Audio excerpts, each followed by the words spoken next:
हामी मानिसौँ नराम्रो राम्रो विचार आउनु स्वाभाविक हो। तर गङ्गामा गएर स्नान गरेर पाप कटानी हुन्छ भन्नु यो सब भ्रम हो।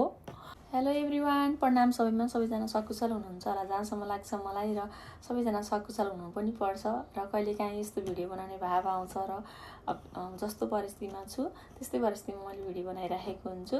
र आज पनि हजुर समक्ष सानो केही कुराहरू राख्न मन लाग्यो। र हामी विशेष गरी नेपालीहरू मात्र नभएर हिन्दू धर्मावलम्बीका मानिसहरू जुन हामीमा चाहिँ यस्तो विचारधारा छ कि हजुरहरूलाई कस्तो लाग्छ अन्तिमसम्म भिडियो सुन्नुहोला भन्न चाहन्छु।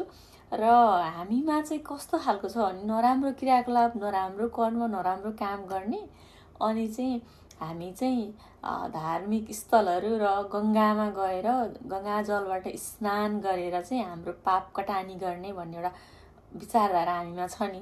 त्यो हजुरहरूलाई कस्तो लाग्छ? साँच्चीकै गङ्गा जलबाट हाम्रो बाहिरी शरीर आवरण स्नान गरेर चाहिँ पाप कटानी हुन्छ त? कमेन्ट पनि गर्न सक्नुहुन्छ। र मलाई चाहिँ कदापि त्यस्तो लाग्दैन। जुन हामी नराम्रो विचार, नराम्रो कर्म, नराम्रो क्रियाकलाप गरेर गङ्गामा गएर गङ्गा जलबाट बाहिरी शरीरको आवरण स्नान गर्नाले कदापि पनि पाप कटानी हुँदैन। जसरी हामी प्रत्येक दिन नुहाउँछौँ नि, सफा गर्छौँ नि होइन, शरीर बाहिरी शरीर आवरणको चाहिँ मैला फोहोर फाल्छौँ नि, सफा गर्छौँ, त्यस्तै हाम्रो भित्र अन्तर्मनको पनि नुहाउन जरुरी हुन्छ। अन्तर्मन पनि सफा गर्नुपर्ने जरुरी हुन्छ। त्यही कारणले गर्दा चाहिँ हजुरहरू भ्रममा नहुनु होला। गङ्गामा गएर गङ्गा जलबाट स्नान गरेर हजुरहरूको पाप कटानी हुन्छ जस्तो मलाई लाग्दैन। गङ्गा जलबाट हामी मानिसहरूको बाहिरी शरीरको आवरण पखाल्नाले चाहिँ साँच्चीकै पाप कटानी चाहिँ हुँदैन। त्यसमा चाहिँ भ्रममा नपर्नु होला भन्न चाहन्छु। बरु हामी मानिसौँ नराम्रो राम्रो विचार आउनु स्वाभाविक हो।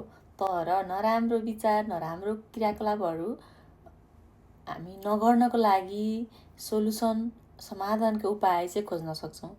त्यो भनेको हाम्रो अन्तर्मन पखाल्नुपर्छ। अन्तर्मन पखाल्नु भनेको चाहिँ हामी शरीरमा पानी हालेर पखालेको जस्तो होइन है। फेरि यो टपिक्समा कुरा गर्न थाल्यो भने चाहिँ भिडियो लामो हुनसक्छ, र मेरो भिडियोहरू हेर्दै गर्नुहोला। अन्तर्मन कसरी पखाल्ने, कसरी चाहिँ हामी नराम्रो क्रियाकलापबाट मुक्त हुन सक्छौँ भन्ने क्रियाकलाप कुराहरू म अरू नेक्स्ट भिडियोहरूमा पनि बनाउँछु।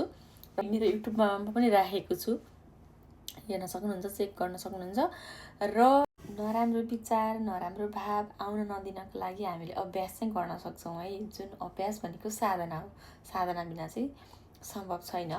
त्यही भएर हामीले नराम्रो क्रियाकलाप गरेर, नराम्रो काम अरूलाई गरेर हामी डर, त्रास, चिन्तामा बस्नुभन्दा त्यो हुनै नदिनको लागि हामीले पहिले नै अवेर भएर अभ्यास चाहिँ गर्न सक्छौँ है।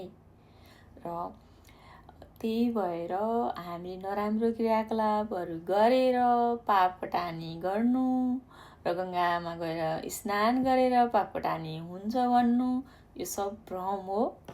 यस्तै भिडियोहरू हेर्न सक्नुहुन्छ। मेरो यो बोधी इन्फोटेक च्यानलमा पनि हेर्न सक्नुहुन्छ, र मैले टिकटकमा पनि राख्ने गरेको छु। कहिलेकाहीँ हेर्न सक्नुहुन्छ। फलो गर्नुहोला, लाइक गर्नुहोला, मन परेमा कमेन्ट पनि गर्न सक्नुहुन्छ। हजुरहरूको विचार, राय के छ? Thank you for watching. प्रणाम।